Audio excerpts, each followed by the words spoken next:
All right. Hello, good evening, everyone. My name is Tamara Fuller. I'm the president of the Greater Decatur Black Chamber of Commerce. Today we have with us Mr. Blake Wallace. Mr. Blake, can you introduce yourself to us today?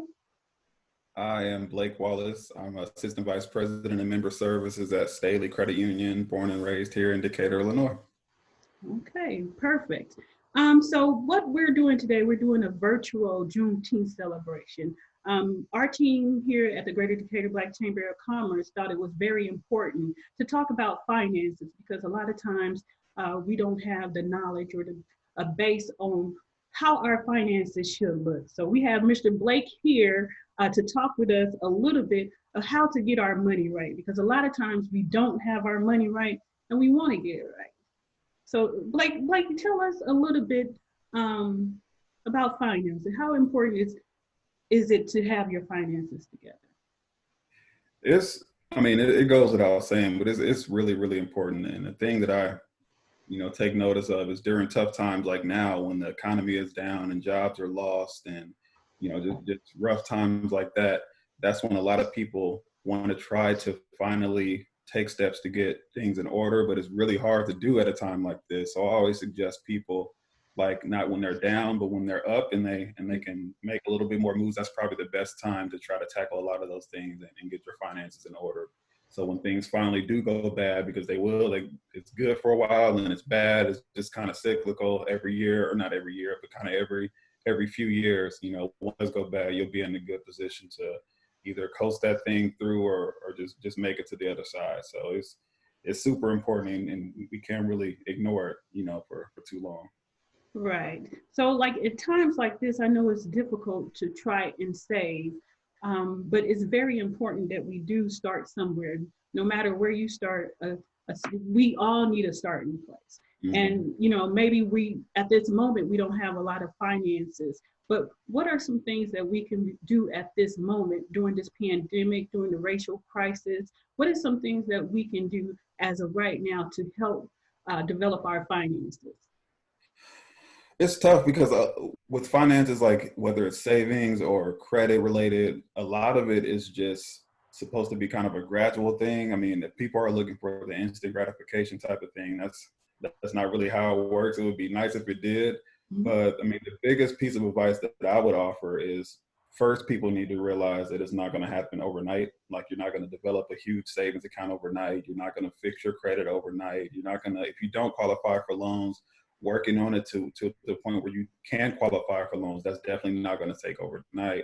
So just get that out of your mind. And the best thing you could do is just take little steps here and there. Like even if it's, if you get paid and you have $10 or $15 to spare, if you keep throwing that into your savings account, week after week after week, I mean, by the end of the year, it'll be up there. And then think about where it'll be from 2 years from now, 3 years from now. And, that'll help you out in cases of emergency. Like, but with credit, that it's the same kind of principle. You can pay down on collection accounts if you have them on there little by little. It doesn't always have to be this is $3,000 that I owe. I'm never going to have that, so I'm just going to ignore it.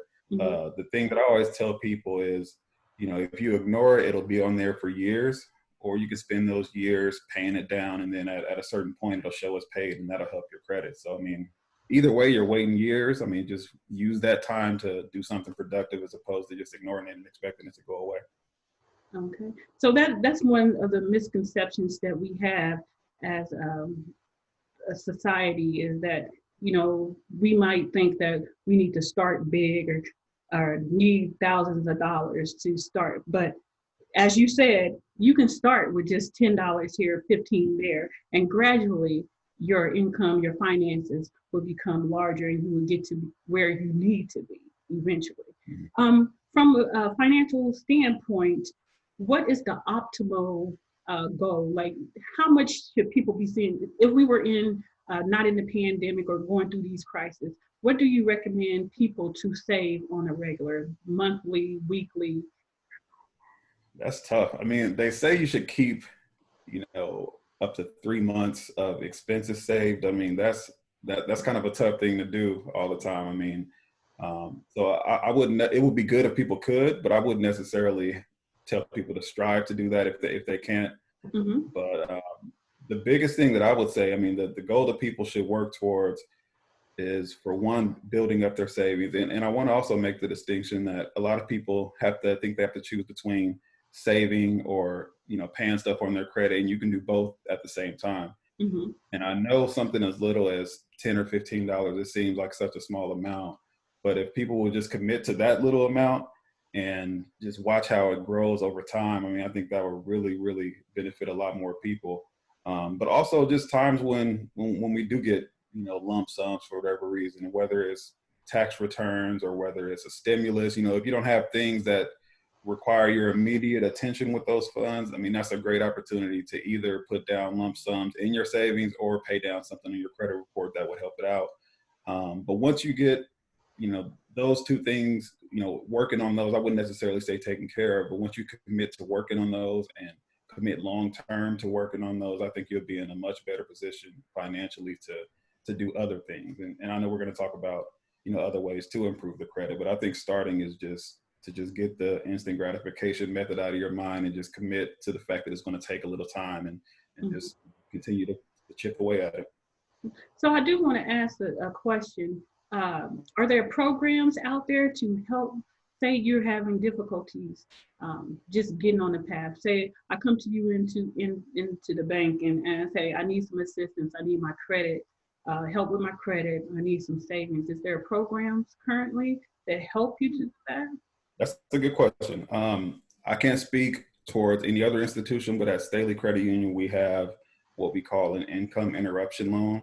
And if anyone goes to our website, it's www.staleycu.com. You'll see the COVID-19 update. Click on that, and you'll have all of our services and programs that are designed to get people by during this time. But we have an income interruption loan. So if you've been negatively impacted financially from this pandemic to the point where you've lost income, Mm-hmm. there's a few stipulations. I can't think of them off the top of my head, but on there's a few stipulations that it lists that you have to have in order to qualify for it. But we have that. We also have a 0% balance transfer promo. So if you happen to run your credit card bill up during this time, you can transfer up to a certain amount over to our credit card, and you'll pay 0% for 12 months. So, I mean, that's a way to help people out also. And another thing we have is, if you already have loans at Staley, we have the skip a pay that you can do, to where you can just skip the payment, for this during this time, just so you can get caught up. But that's as far as services and products that we have right now. If someone came to me personally while I'm at the bank or at the credit union, and I don't really work on the front line anymore, but I'm just speaking to when I did, the things that I would always suggest to them is take my business card. I'll talk to you I'll pull your credit the first meeting, and we'll discuss things you can do to improve your credit. But the biggest thing that I'm selling at the credit union is just their relationship with me. Mm-hmm. So if I'm helping someone improve their credit, it's not just me giving you the tools to do it and just like, okay, good luck. I'm checking in with you month after month. I'm making sure that you're doing this each step of the way. And I think that's one of the biggest things about it that a lot of people don't really realize, because Mm-hmm. I do see many people that they offer credit services, and they could very well be able to help you, and they can remove everything negative off the credit report by legal means. They definitely could. But if you don't have the right mindset, and if you don't have the right person continually walking you through the steps, I mean, I've seen people have a clear credit report, they got it cleaned up, and then maybe a year later, they're making some of the same mistakes they did to get in that situation. So the biggest thing that I sell to people is just their relationship with me, and Mm-hmm. that financial relationship, and helping them get back on their feet. But that's I will say that's the most paramount thing that you would need during this time is someone you can go to your financial institution with, and someone that can help you, like literally help you with that and walk you every step of the way. And if you're not at a financial institution where you do have the luxury of someone being that person for you, I would suggest you switching financial institutions, whether it's us or someone else. You don't need to be somewhere where, someone isn't able to help you in that way. Yeah, I think you made some great points about having that relationship and having someone in your corner to help you along the way, not only just giving you, sometimes people give you orders and tell you do this and do this, but it's different when you have a relationship with someone, and they're actually, making sure you're okay, making sure you understand, so Right. you don't get back in the same predicament. that got you in the situation that you're in. So that's very important to have someone. And we bank at Staley Credit Union, so we always have that that one-on-one contact, at different branches. We make sure that we're in there, and the staff is so helpful to us. And so can you discuss what's the difference between a credit union and a bank? Well, I'm biased, so a little bit of that bias is going to slip out here, but I've worked at a bank for, a little, maybe close to half of my banking career. I've worked at a bank, and the past 6 or 7 years, I've been at Staley Credit Union. And the biggest difference is banks, they have stockholders to answer to. Their primary focus is to make as much profit for those stockholders as they can. Mm-hmm. And I think with that being their focus, you kind of sense that in the service, and you sense that as an employee there, because all the policies and all the whole philosophy is based around, we have to make profit. We need to sell this many accounts, sell this many credit cards. And it's good for what purpose it serves, I guess. But on the credit union side, we don't have stockholders to please and make a profit for. All of our owners are our account holders. Yes.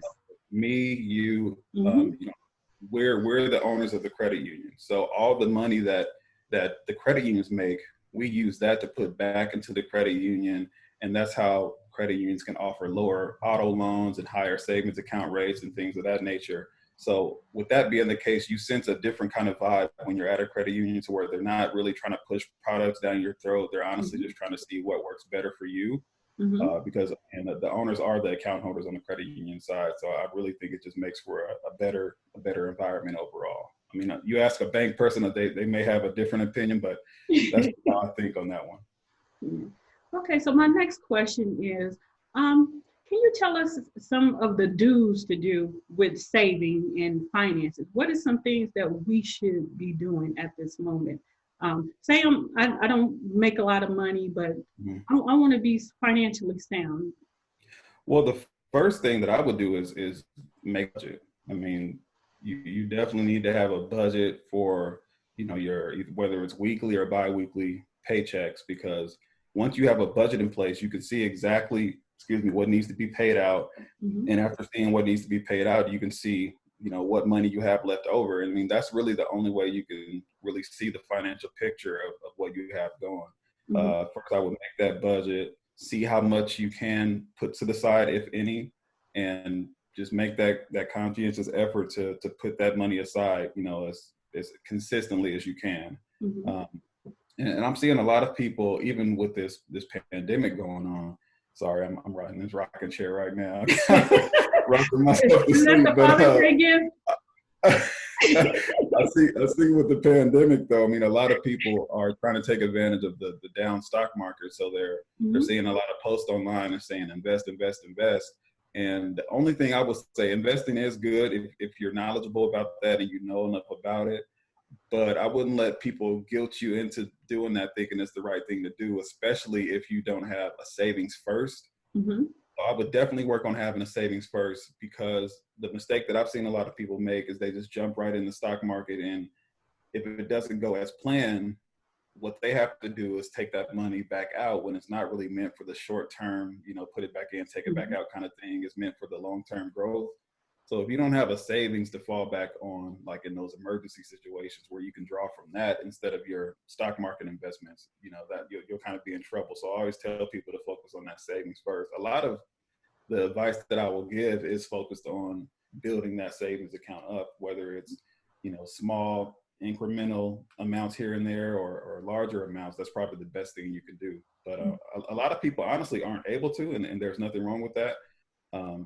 If you're in a situation where it's like you're facing unemployment right now, or you just don't have the means to do it, I mean, that's where some of those programs come in, to where, maybe we can refinance a vehicle for you, or maybe we can do a 0% balance transfer, just something to free up your monthly funds.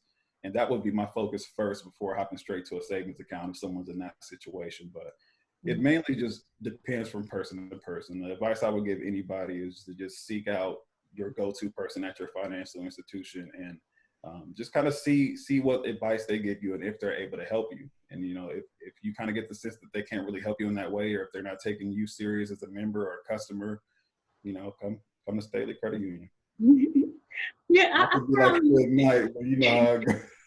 I found recently, like, if you don't have a good relationship with your bank, you probably need to switch up because it's very important to have that person. And I think we take it for granted not having like a bank that we Yeah, can just go in and talk to someone. They actually talk to us and know our name. We can discuss yeah, different things. That relationship, I think, has been lost over some time. But that's huge. using credit unions is a different vibe. As I say, we actually bank at State Credit Union, and Mhm. we're able to go in and they kind of know who we are. Oh, the chamber, yeah, and they know who we are, who what organization we're with, and any questions, concerns.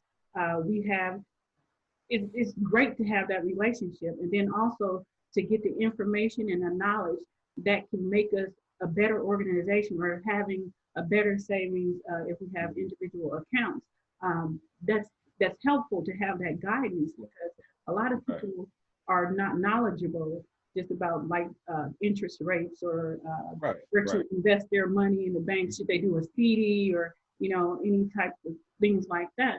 So just having that relationship with someone who can guide you on, hey, maybe you should do this or maybe you should try that is always good. Yeah, that's the big part I always sell because I see a lot of people that they're kind of skeptical about financial institutions, and I understand, Mm-hmm. but that's because they're just viewing it as, what do I need a bank for? I can keep my money at home or I can do this with my money, but it's not. I mean, at the end of the day, every bank or credit union, they have similar products. So, I mean, that's not really what sets the institutions apart. It's just the people and how much they really care, care about working for people and helping people with their finances. That's the biggest thing that I sell. And that's the biggest thing that I try to teach all my people to sell is we're, we're not really selling the products and services. We're selling our expertise and our relationship and our genuine care for the people that we work with. That's the thing that sets us apart. So Mm-hmm. hopefully the people that we do work with, they see that and they kind of just feel the genuineness from everyone that they work with there. Okay. So tell us about some don'ts. What shouldn't we do? And I know there's a lot of don'ts. Don't go so in your savings account twice a month. Don't every week when you so in your savings account, that's a don't. yes, with the don'ts, what I will say is, and I'll preface this by saying that, again, I've been in banking, I think around 13 years this month. The Mm-hmm. biggest don't is don't just listen to anybody about finances. I mean, anyone can learn, anyone can educate themselves on it, but pull some of these people's resumes, like ask them, they qualified to teach me or talk to me about finance. That would be the first don't, because you would be amazed the number of people I've helped in the credit union, and they tell me, well, yeah, I went to this person to do this, and either it didn't do anything or they jacked their financial picture up. So that would be the first thing is just definitely work with somebody that's trusted and proven and has that experience, in the financial, industry. Mm-hmm. But outside of that, it would just be don't be pressured to do things that you can't really, maintain or you can't really do. And that's the biggest thing I tell people also, because we have people that they genuinely want to start saving, but they don't have much to save. And it's just a simple conversation of, I'll calculate it for them. Like if you can do $5, a paycheck or $10, this is how much it'll be over time. And, as long as you can have a situation where you don't need to tap into that often, I think that would be a very valuable thing to do. And I know I keep harping back on savings, but I can't stress it enough. That's one of the biggest things you could do, as someone that's looking to secure their financial situation. Mm-hmm. Yeah, and one of the major reasons why I wanted to do something on finances is because I believe that our communities need to be in a better situation or have a better picture so we can eventually be owners of property, land, businesses. So if we have finances to support those dreams, Mm-hmm. we would be better off. We have to start somewhere in order for us to be contenders in our community and actually have something, some assets that belong to us that we can patronize and that we can, put out in the public. We need something to be able to transfer to our children, our daughters, Right. our sons. And I think we need to change the mindset on saving and being able to have that credit score or whatever to go into the bank and say, "Hi, I need a business loan, or I need a loan for this commercial building, or I need a home." So I think it's very important to talk about finances so we can eventually get to the point where we're ready to buy land, buy. Right. So I'm all about building and assets and growing. Mhm. And in order to grow, sometimes you got to start at the bottom and build Right. your way up. So finances is very important because if you don't have money or credit, you really can't do much. And I'll say this also: a lot of the issues just come from, us just not being properly educated on finances in general. And that's not really, I wouldn't say that's anyone's fault. It's just you don't know what you don't know. Right. Um, I didn't know anything at all about finances before I got into this line of work. I mean, it's just not anything that we really talked about that much. But I would see more education being needed, like in schools, and Mm-hmm. just more resources that we can pull from to just get us up to speed. Because forever it's been, years of discrimination in certain parts of this industry, to where I mean, proven, cases of discrimination and redlining, and just so Yeah. many things that were here and in place to kind of keep us not where we need to be, financially. So I can't really fault too many people for either not knowing or being in a messed up situation now. But you got to do what you got to do to be able to overcome that and start those small steps to getting over that hump. Because I mean, the system, I don't know how much it has changed or if it's going to change a lot from where it's been. So we Mm-hmm. just gotta do what we gotta do to get there. Yeah, agreed, agreed. And what do you say about youth savings account? Do you promote that? What was that? Youth savings accounts? Oh, yes, yes. We actually have in the area, I mean, you can quote me on this, we have the highest savings rate for any children's account in the area. Um, I implore you, if you don't bank with Staley, check with your institution and ask them what their youth savings rate is.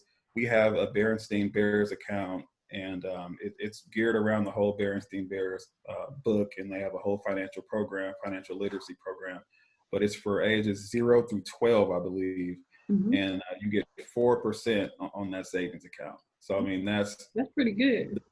standard savings account. You may get 0.08, Mm-hmm. 0.05, something like that, and we give 4% up to $1,000 on those savings accounts. So You guys that's a good hear that? program. That's pretty good. 4%. I mean, literally, if you don't bank with Staley, ask your bank what their rate is, and I guarantee it's not 4%. But from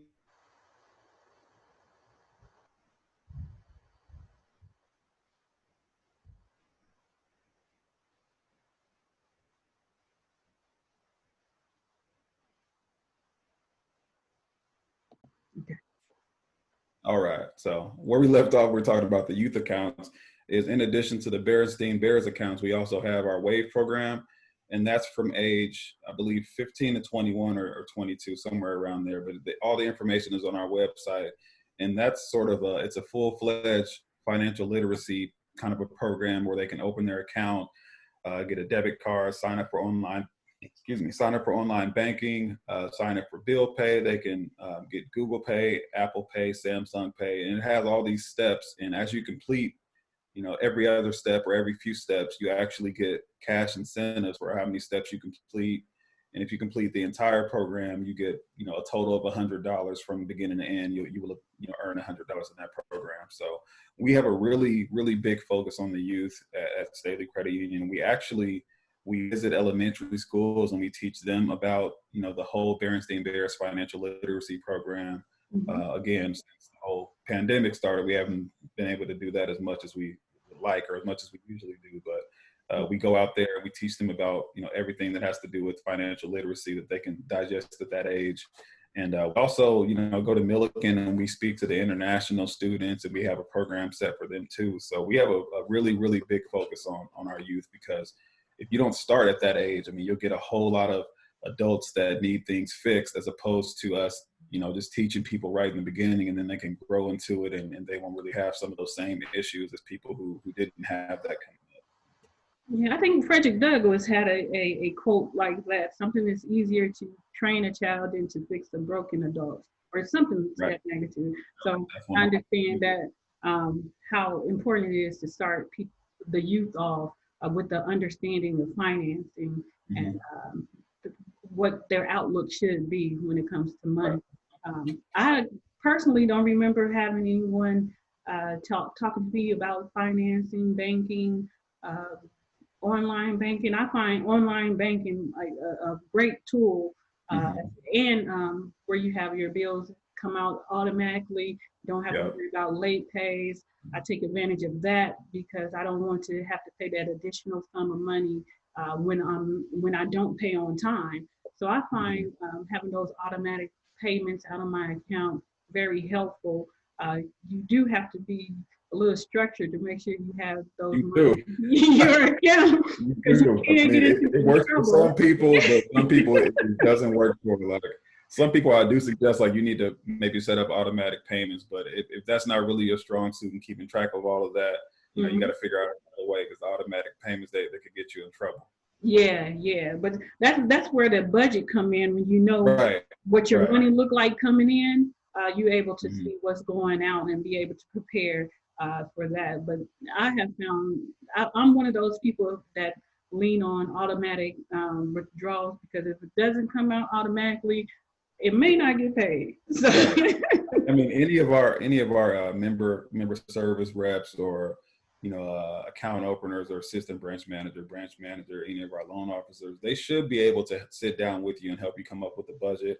Mhm. But also, I can't think of her name, and I hate that I can't. But what was her name that she specifically does budgets and she did the credit seminar with Oh, that was us? Siobhan Francis. That's it. That's Hmm. it. Hmm. Siobhan is really good with that too. I think she has like a full-fledged app that you can download and stuff like that. But she's really, really good with budgets too. So, Hmm. if you can't go to your bank or if you rather go to someone that Siobhan is definitely great at that too. But anybody at Staley will be able to help you come up with a budget also. Is there anything that you'd like to leave us with about financing? We're celebrating Juneteenth and trying to get us on track, trying to get, something going because there's a lot of movements going on. And I Mhm. really want to get a financial movement going. I want to challenge our people to start saving. Me personally, I'm challenging you all just to save $10 a week. That's Right. my challenge to you. Yep. And I mean, what I would leave people with is again, definitely save, even if it's little as $5, $10 a week. Figure out something that you can sacrifice to where you can apply that to your savings. But also, just like I said in the beginning, you just have to know that it's not going to be an overnight thing or an instant kind of a thing. I mean, I know that's what we would prefer, but I mean, me personally, when I first started my credit journey, this was maybe 2006 or seven. I think I was a 490 at that time. Mhm.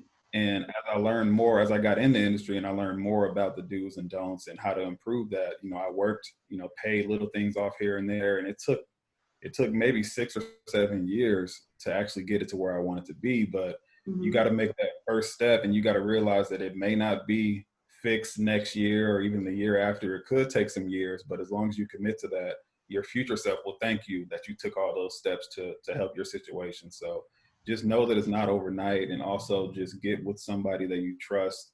So whoever your banker is or your banking professional is, get with them and sit down with them and let them know that you need them to work with you every step of the way. And they should be willing to do that. If they aren't, you're at the wrong place. So if people take my challenge, and I'm going to recommend that you all go to Staley Credit Union. There is it 3 different branches in Decatur. I know for sure because we use all of them. We But got a bunch of free ATMs too.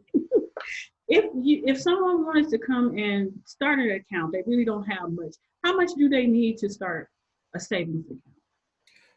Well, to start the savings, you just have to put 25 into the savings account, and that's not really a fee or a minimum balance or anything. That's just your share into the credit union. So Oh, how you become an account owner and part owner is to put that $25 into your share account, and then from there you can do a free checking, free no strings attached, free debit card, no strings attached. A lot of institutions, they limit you with how many transactions you can do or what kind of transactions. Ours are 100% free, no strings attached. So you can start that process online. We will soon have it to where you can fund it online, sign the paperwork online, and everything. But for now, you can start it online, and we'll help you finish that process. Or you can stop by any of our branches, call us. We'll walk you through the whole process. But all you need is $25 to start that out. Okay, you heard it from Blake. Blake, thank you so much for sitting and No talking problem. to me about My pleasure. finances.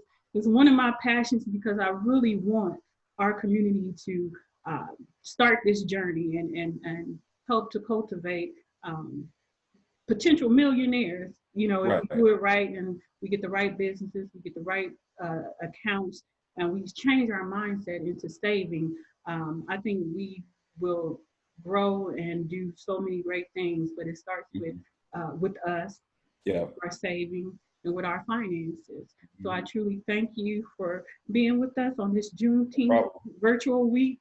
And thank you for all that you do in the community. I'll probably be here to see you soon. There you go. Thank you, Blake. No problem.